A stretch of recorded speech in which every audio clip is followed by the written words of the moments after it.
Hello बच्चों, कैसी चल रही है आपकी पढ़ाई? चलिए फटाफट ऑनलाइन हो जाइए। और आप हमसे जो भी पूछना चाहें आप चैट सेक्शन में लिख सकते हैं। जो भी लोग पिछला लेक्चर नहीं देखे हैं पिछला लेक्चर देख लीजिए। और दूसरी बात, पढ़ाई नोटबुक से हो रही है और ये नोटबुक ऑलरेडी आपके पीडीएफ फॉर्मेट में ऐप पर दिया जा चुका है आपके अपने स्टोर में, केमिस्ट्री के बैच में। केमिस्ट्री नहीं, सफलता प्लस का जो बैच है जो आप परचेज किए हैं उसमें हर एक सब्जेक्ट का पीडीएफ जा रहा है। तो केमिस्ट्री का पीडीएफ हम दे चुके हैं ऑलरेडी।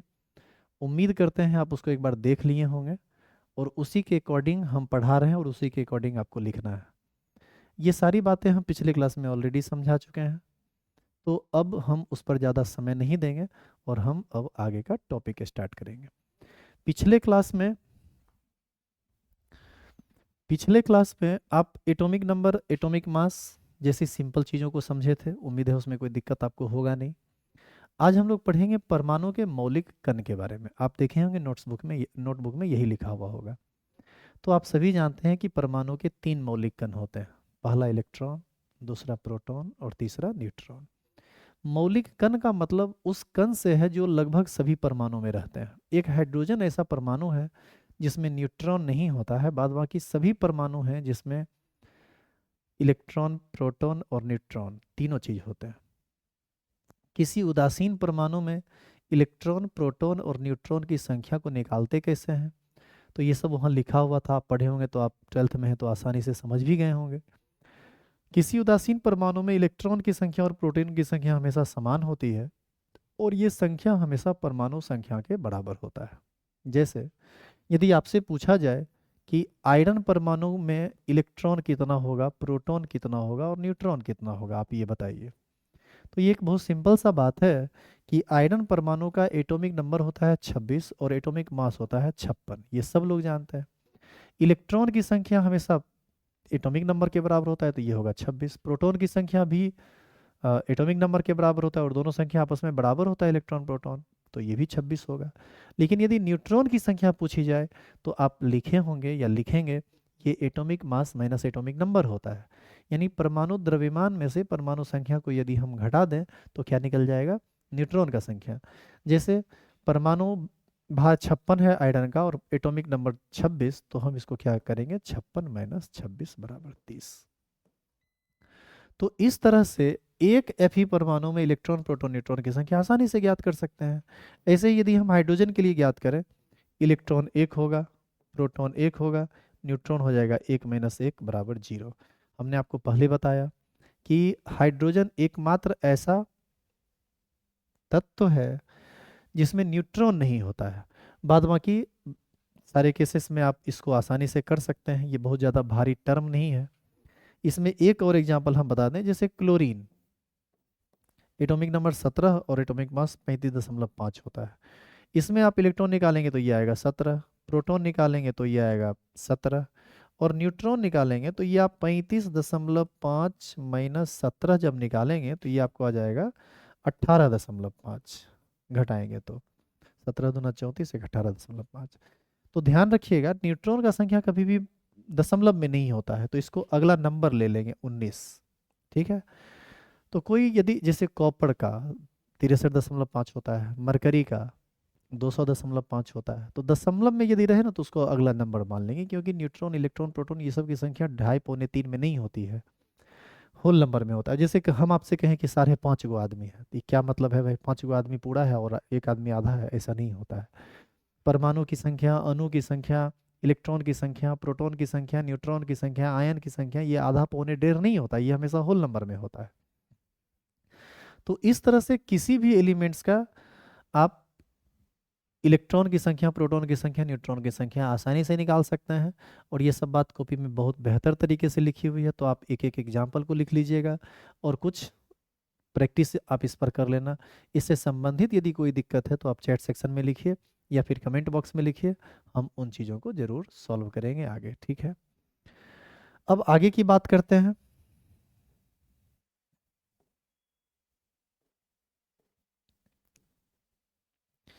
आगे का टॉपिक लिखा हुआ है आणविक द्रव्यमान।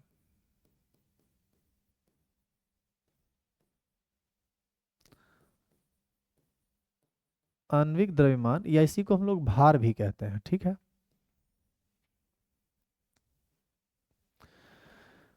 देखो वैसे तो द्रव्यमान और भार अलग अलग चीज होता है, लेकिन बोलचाल की भाषा में और केमिस्ट्री में ये दोनों सेम चीज होता है।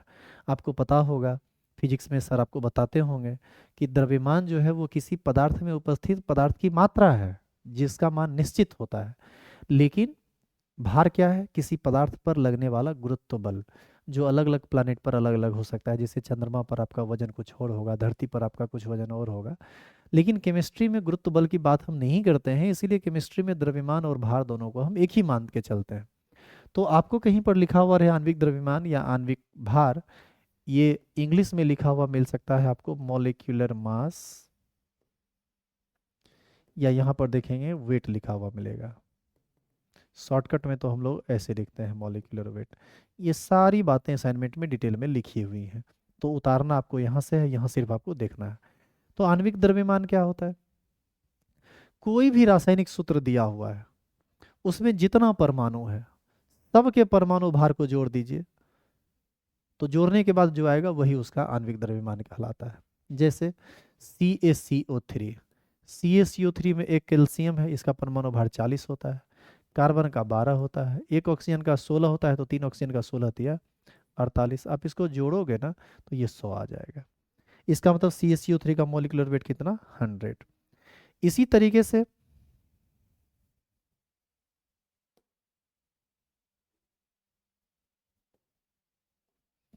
इसी तरह से यदि हम NaCl का ज्ञात करें तो सोडियम का कितना होता है? 23।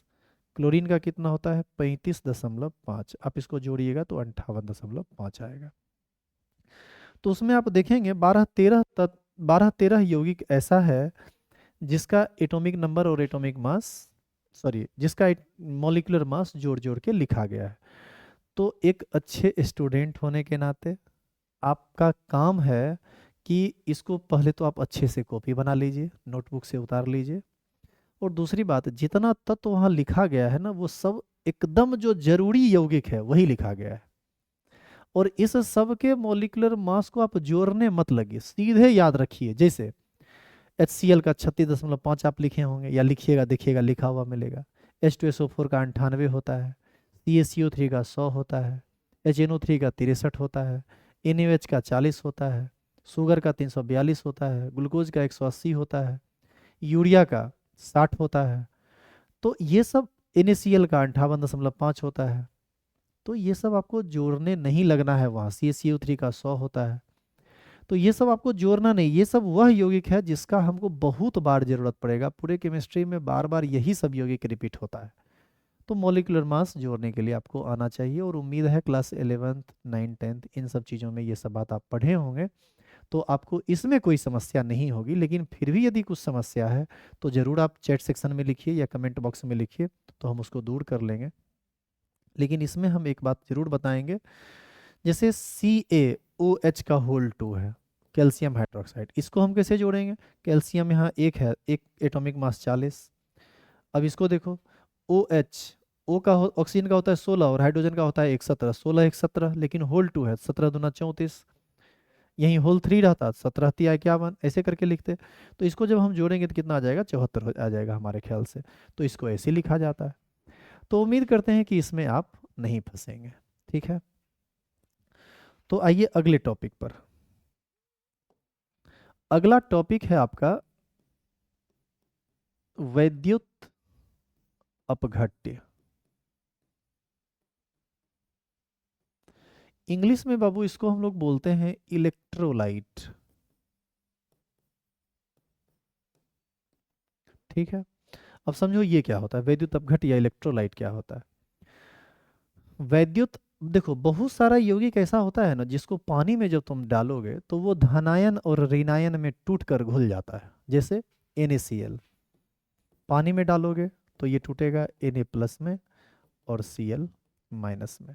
यदि तुम कैल्शियम हाइड्रोक्साइड को डालो पानी में तो ये टूटेगा Ca प्लस प्लस में प्लस 2OH माइनस में। लेकिन यदि तुम यूरिया का डालो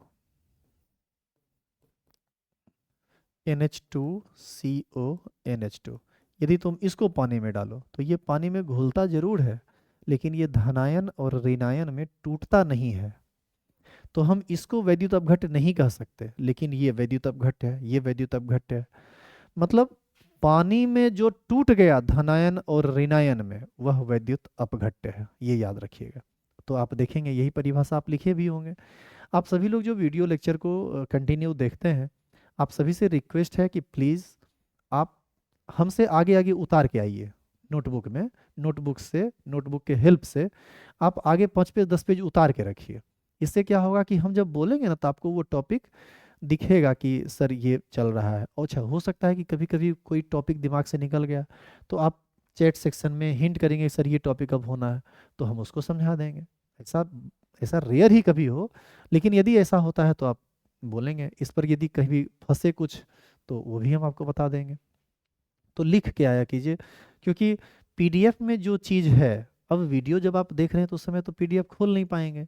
तो फिर ऐसी स्थिति में कुछ कुछ चीज़ छूट गया है या कोई चीज़ ऐसा हुआ जो नहीं समझ में आया, तो आप सभी लोग ना पहले से लिख लिया करो। मतलब आप रेडी रहिए एकदम पढ़ाई के लिए। मतलब पूरा लिख के आइए कि चलो आज मस्त इतना लिखें, एकदम मज़ा में पढ़ना है सिर्फ। तो वीडियो लेक्चर, अब देखो, यदि तुमको हम 20 मिनट भी पढ़ा दिए ना, तो समझ लो कि रेगुलर क्लास में जो ऑफलाइन में हम 40 मिनट 50 मिनट में पढ़ाएंगे, वो 20 मिनट में ख़त्म हो जाएगा। तो ऐसी स्थिति में आप इन बातों का ध्यान रखिए कि आप लिख के लाइए, ठीक है। हम यदि लगातार 40 मिनट पढ़ा दें, तो समझिए 3 3 4 4 दिन के बदले एक एक दिन पढ़ाना शुरू कर देंगे। तो आप लिख के लाइए, ठीक है। लिख के लाएंगे तो हमारे ख्याल से बेहतर होगा। चलिए विद्युत अपघट्य को थोड़ा और डिटेल में समझते हैं। अब जैसे K4FeCN का होल 6, ये कंपाउंड भी वैद्युत अपघट्य है। ये हमेशा बड़ी ब्रैकेट पर से टूटता है। अब देखो, 4 गो पोटासियम है तो 4K, इसका वैलेंसी होता है +1, तो 4K प्लस। और ये बड़ी ब्रैकेट पर से ही टूटेगा, बड़ी ब्रैकेट के अंदर जो चीज़ रहता है वो नहीं टूटता है, तो ये टूटेगा FeCN का होल 6। अब देखो, 1K पर 1 प्लस तो 4K पर 4 प्लस, तो इस पर 4 माइनस देंगे तब ना ये न्यूट्रल कंपाउंड बनाएगा। तो इस तरह से ये टूटेगा 4K प्लस में और FeCN होल 6 4 माइनस में। आप देखेंगे इसमें एन फैक्टर की एक बात हुई है, तो हम आपको ये समझाते हैं कि किसी वैद्युत अपघट्य में एन फैक्टर क्या होता है। तो सबसे पहले वैद्युत अपघट्य वो चीज होता है जो जल में धनायन और ऋणायन में टूटता है। धनायन और ऋणायन में टूटेगा तो टूटने के पश्चात total number of positive charge या total number of negative charge जो होता है वही उसका एन फैक्टर कहलाता है। जैसे हम डिटेल में यदि इसको लिखें तो NaCl ये टूटता है बाबू Na plus plus Cl minus में, तो इसका एन फैक्टर कितना होगा बताओ। इसका एन फैक्टर होगा 1, क्योंकि 1 प्लस 1 माइनस है। CaCO3 टूटता है Ca प्लस प्लस में और CO3 2 माइनस में, तो देखिए 2 plus 2 minus, N factor 2। H2SO4 ये टूटता है बाबू 2H प्लस में और SO4 2 माइनस में, इसका एन फैक्टर बताओ कितना होगा। ये होगा 2। कैसे, 1H पर 1 प्लस तो 2H पर 2 प्लस, 1 सल्फेट पर 2 माइनस, 2 प्लस 2 माइनस एक न्यूट्रल स्पीशीज बनाएगा, एन फैक्टर होगा 2। अभी तुरंत इस कंपाउंड को तोड़े थे, K4FeCN का होल 6 कैसे टूटा था। ये हमेशा बड़ी ब्रैकेट वाला पार्ट अंदर में जैसे जैसा था वैसे ही रहेगा। ये जब भी टूटेगा तो बड़ी ब्रैकेट पर से टूटेगा, तो ये होगा 4K प्लस और प्लस FeCN का होल 6 4 माइनस, ठीक है। तो 1K पर 1 प्लस तो 4K पर 4 प्लस, FeCN पर 4 माइनस तो आप देख ही रहे हैं, तो इसका एन फैक्टर होगा 4। यदि हम AlCl3 की बात करें तो ये टूटता है Al3 प्लस में और 3Cl माइनस में, इसका एन फैक्टर होगा 3। एक एल्युमिनियम पर 3 प्लस, एक Cl पर 1 माइनस, तो 3Cl पर 3 माइनस। तो इस प्रकार से वैद्युत अपघट्य को अभी आप समझ रहे थे। आप ये समझ रहे थे कि वो क्या होता है और आप उसके इन्फेक्टर को समझ रहे थे। अब इसमें देखो, इसमें कुछ लोगों को ये परेशानी होती है कि कहते हैं कि सर कभी आप 2 माइनस ले लिए, कभी आप 4 माइनस ले लिए, कभी 1 प्लस ले लिए, कभी 2 प्लस ले लिए, कभी 3 प्लस ले लिए, तो सर ये हम कैसे पता करेंगे कि किसके टूटने पर कितना प्लस आएगा। तो बाबू ये तो उसकी ये तो उसकी वैलेंसी है। एल्युमिनियम की वैलेंसी +3 होती है, कैल्शियम की +2 होती है, सल्फेट की -2 होती है। आप 11th में रेडिकल पढ़े होंगे, तो उस रेडिकल में ये सब बात बताया गया होगा, तो वहाँ से आपको इसको करना पड़ेगा। अन्यथा नोटबुक में जितना चीज़ लिखा हुआ है उस सारे रेडिकल को आप याद कर लीजिए, इससे ज़्यादा आपको ज़रूरत ही नहीं पड़ेगा। और यदि ज़रूरत पड़े तो निश्चित रूप से आप क्लास 11th के लेक्चर को देखिए, तो उसमें आपको ये सब चीज़ लिखा हुआ मिल जाएगा। आगे ये रेडिकल वाला लेक्चर आने वाला है, जब आएगा तो हम आपको बता देंगे, तो वो लेक्चर देख लेना तो तुमको दिक्कत नहीं होगा, ठीक है। तो हमारे ख्याल से अब आपको वैद्युत अपघट्ट टाइप के किसी भी चीज़ों में दिक्कत नहीं होना चाहिए। आज का क्लास अब टाइम तो ओवर हो रहा है, तो इसको हम अब रोक रहे हैं, कुछ काम भी है। तो उम्मीद करते हैं इसमें आपको कोई परेशानी नहीं होगी। यदि किसी तरह का कुछ दिक्कत हो या कोई सजेशन आपका हो तो आप ज़रूर कमेंट बॉक्स में डालिएगा या चैट सेक्शन में लिखिए, हम आपकी बात को सुनेंगे और उसको सॉल्व भी करेंगे। और आप सभी से रिक्वेस्ट है कि वीडियो को रेगुलर देखिए, और जो लोग हम लोगों के बारे में नहीं जानते हैं आप उन तक हमारी बातों को पहुंचाइए, ताकि आपके साथ साथ उनको भी फायदा हो। दूसरी बात, सफलता प्लस अभी शुरू ही हुई है, तो ऐसी स्थिति में हमारी टीम में कुछ टेक्निकल लोग हैं, कुछ नॉन टेक्निकल लोग हैं। तो हो क्या रहा है कि शुरुआत में जो भी व्यवस्था यहाँ पर लगा है, तो इसमें शुरुआत में कुछ कुछ टेक्निकल इश्यूज तो आते रहते हैं, नई नई चीज़ें हैं, तो सबको एडजस्ट करने में 2-4 दिन 5 दिन टाइम लग रहा है।